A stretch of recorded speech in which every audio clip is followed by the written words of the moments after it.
Hallelujah. Kodwa ngikwazi ukuthi uJehova usazobavusa. Oh yes. Usazomvusa ozosipha i-aircon. Ama-600 la naye kuyashisa.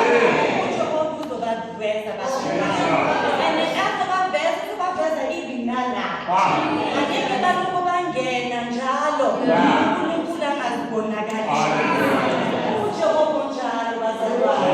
Ngiyabingelela egameni loNkulunkulu uJesu Kristu. Amen. Ngibingelele ubaba, ngibingelele umama, ngibingelele omama. Sinomsababiza ukuthi abomama besililo beyinkophe ezimayo. Umsebenzi wabo ukuthi intercede and day out. Baloko babula kuba uNkulunkulu ngeyinkinga zethu bazalwane. Ngibingelele ulusha, ngibingelele nabantwana besonto sikolo. Well done. Kambe yini ngezinjalo bazalwane. Sigijimile njalo ezimini kaNkulunkulu. Ngisho udade uMary. uMary kaMagdalene. Angike baningi aboMary eBhayibhelini. kunoMary umama kaJesu, kunoMary wafika wakhetha uJesu nge-very expensive fragrant. Ngiyayicabanga yona bekubeyond iChanel wena mama le abangisa ngayo. Sina le yaseDubai futhi. Yebo beyivele yenani ephakeme. Athi ngifuna ukuxoxa ngalo sisimeli. Usisimeli siqala ukuzwa ngaye kuLuke chapter 8. Yes. And angike umfundisi uyosifundela ekhaya. Because ngiyagijimisa isinqoba sokwazi ukuthatha i-platform. uJesu makakhuluma ngoMary, ukhuluma ngoMary owayenamadimoni amaningi. And iBhayibheli li-explicit ukuthi wayengakanani lawo madimoni. Uthi uMary bekanamadimoni ayisikhombisa. Reflect impilo kaMary. Ngiyazibuza ukuthi sometimes amadimoni sicabanga ukuthi izinto ezikwenza ukuthi usangane udobha amaphepha, but amadimoni are in various options. Idimoni kungaba yindlu yakho, uyithanda ukuba uNkulunkulu. Idimoni kungaba umntanakho, ungafuni ngaye makumele ukuthandaze kuNkulunkulu wama usiphe la empeleni bese wena uyasangana. Idimoni lingaba umsebenzi wakho. Day in and day out you are now making little job onayo greater than God. It can also be your husband. When kumele uNkulunkulu athi vuka gcinile exactly 3 o'clock unyusela abantu bakwaNkosi bese uyahluleka ukunyusela bakwaNkosi and be so comfortable ey'ngubeni zakho. That too can be idemon. So njengoba sesifuna ukujaja uSisimeli ukuthi she was possessed with 7 demon, ake siqale sibheke zethu. Zona ezinye zethu siyazazi, abantu bayazazi, mara khona nalezi esisazenza but faking it ebantwini ngathi asizenzi. Yabona leyo ukuthi ngizothi skate ngoba ubaba kangiboni.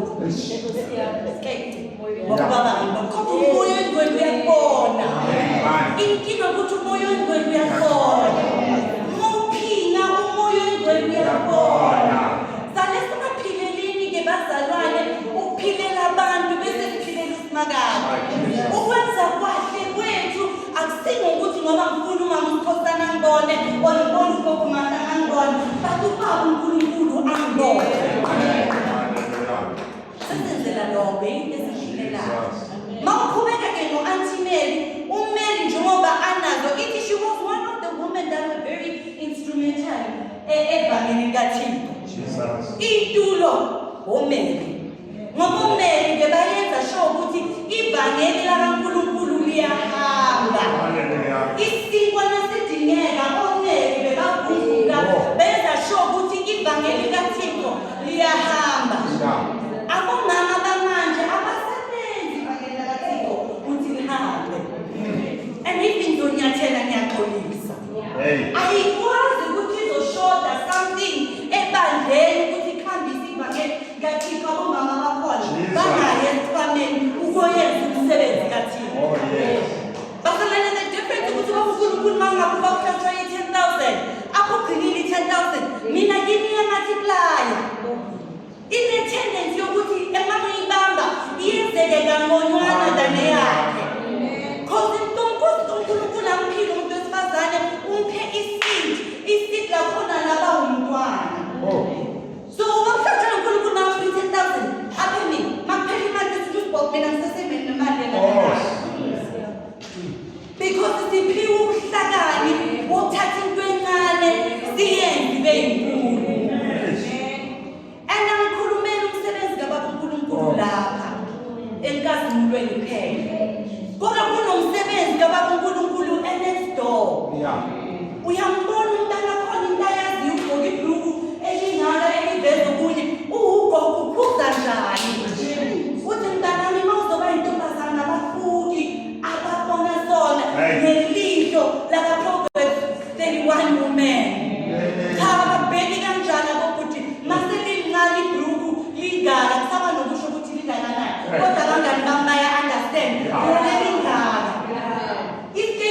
usengenile eJerusalem. Amen. So that indlela yakhe ayizele emhlabeni izopheleliswa.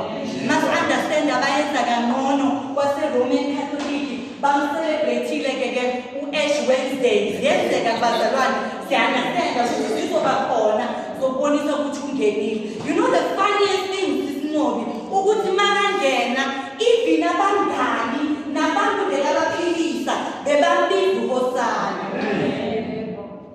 But asimbone after that ngo-Good Friday ukuthi ujikelwa ngubani. My Jesus. Yabona masake sifunde bazalwane ukuthi even the person you give bread to will turn against you. Is right. Funda ukuthi nalo ombuthile wamenza wala yinto engcono usenako ukujikela ngomuntu. My Jesus. Mangisho umphakisithi ngigrade. Hey. Yabona mawungaba right ngomuntu angeke uzwenze into eyiningi ezizokuqhubeka endleleni bazalwane ngoba nabathe Hosana yena ohlukile kunabo bonke bamthengisa bathi mpethele. Bathi siyabuza isimeli.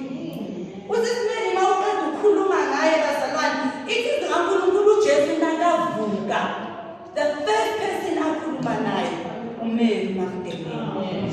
Wena gcinile bozomjaji uMary. Umqabanga ukuthi isiphini uhlukanisa iminde bozomjaji kodwa uJesu waziveza kuye. Yingakho makukhetha uJosefa azange aqede akhulume no baba Samuel different uthi mina ngibheke umuntu. Ukuthi umuntu aphela kanjani angibheke yena. Ngibheke indaba ingaphakathi. Bese nakuba ngoba uKorinto asho njalo athi ngisebenzisa lokho okunikela ngathi akuna lutho. So that udumo lakhe lizoba likhulu. uMary was the first woman to preach the resurrection Christ. Hallelujah. Umuntu onezolo. Onamadimoni nina benzosho kanjalo ngoba izolo lakhe nilazi kangcono kunelisha lakhe ukuthi amadimoni akasanalo manje nisakhuluma ngaye ngephasi. Yakubuhlungu bazalwane ukuthi umuntu omube on for 5 years kodwa abantu basakwazi ngalevu ngemuva wakho.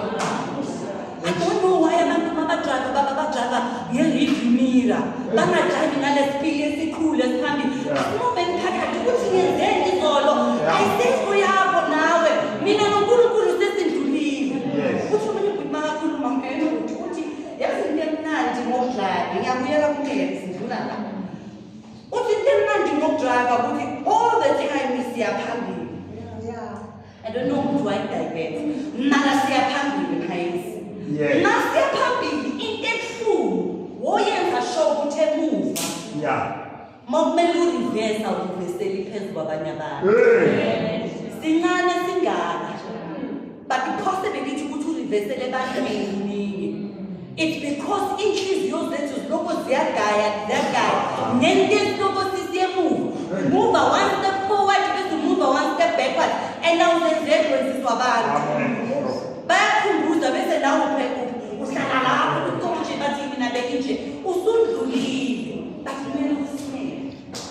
Uma uNkulunkulu mangazivesela utshela uMary ukuthi hamba utshela abafowethu ukuthi sengivukile. And uMary makahlangana noJesu mawuyisa indaba yakhe makambiza uthi teacher. Nakhuluma naye. Bathi uJesu makamuphi message uthi hamba utshela abafowethu. Into engishoyo mawufuna uNkulunkulu ukuthi abe uthisha uyaba uthisha mawufuna ukuthi abe ubaba uyaba i-choice eyakho bazalwane. Ake understand ukuthi le relationship skin noJesu sifuna injani. When you want a dad njengogcinile onganayo grand ngiyamazi futhi ngimtshela ukuthi baba hayi ziyakhipha-ke manje mangifuna ukuthi aplay another role uyayidlala ngoba sengadecide ukuphume ebantwini ngabheka kusiqakade ngoba abantu uyafuna disappointment. Size bazalwane umthathe njengoMary. uMary uzikhethile ukuthi makabe umfundisi. Ngiyacabanga ukuthi